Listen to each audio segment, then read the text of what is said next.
And joining us now with more on the Iranian threat is Tamal Gindin, Iran expert from the Esri Center at Haifa University. Thank you for joining us. Thank you for having me. So there are unconfirmed reports that the supreme leader, Ayatollah Khamenei, has fallen into a coma and that his son will now take over. We don't know if there's any truth to this claim as of yet, but Khamenei is said to be very ill. So, what can you tell us about this? What do you know or don't know? And what will happen once he's gone?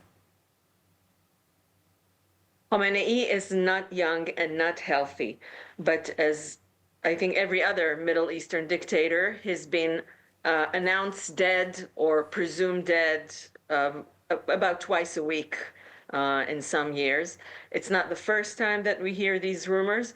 I would not rejoice or worry until we have confirmed reports from more reliable sources. Right now, we have one report from a source that's very fast to publish scoops, but not as fast in checking them. Mm-hmm. I see. And still, as you said, he is old, he is very sick, and people are starting to think about the day after Khamenei. There's rumors that he's appointed his son to take over. What can you tell us about his son? Does he share the same radical beliefs as his father? His son does share the same radical beliefs, but first, maybe let's talk about what happens after he dies. There is the Assembly of Experts, an assembly of 88 experts who are elected once every 8 years, and they're responsible to oversee the leader, the supreme leader. Well, at least in theory, they're also supposed to replace him if he does wrong. It has never happened. All their meetings are secret.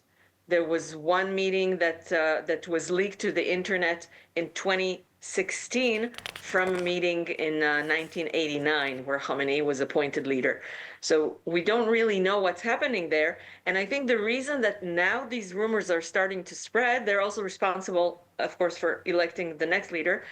The Imam Jom'eh, the Friday preacher of the mosque in Isfahan, of the main mosque in Isfahan, said on last Friday, on his last Friday sermon, that the Assembly of Experts has a subcommittee, which is very, very secret, only 3 people, and they have examined possible replacement, possible successors for Khamenei.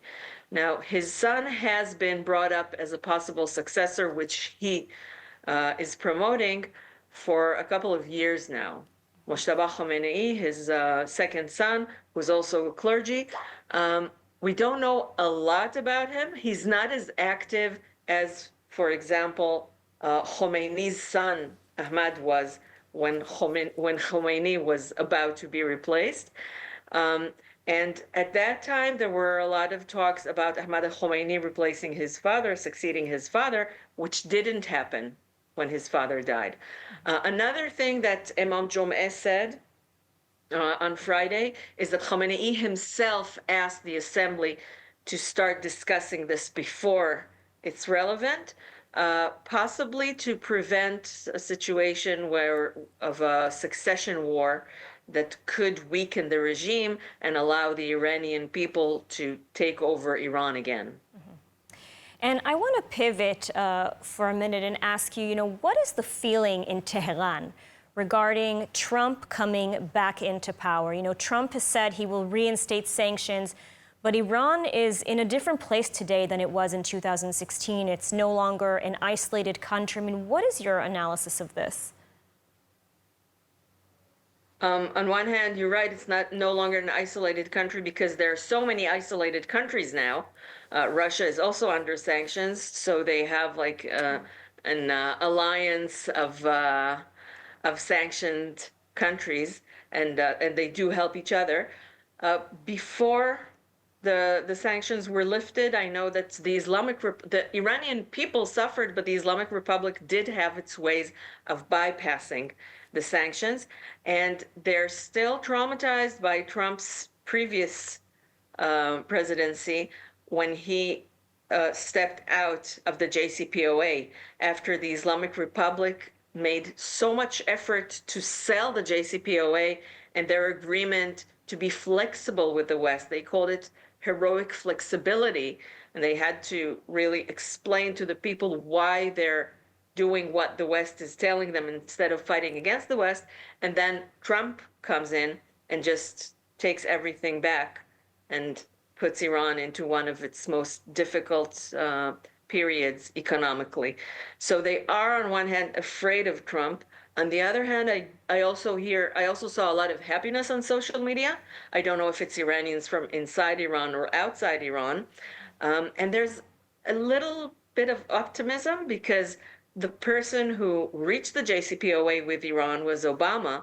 He couldn't pass it in the Senate, but he did use his authority as president to not impose the sanctions, which Trump, an authority that Trump didn't use, but on the contrary.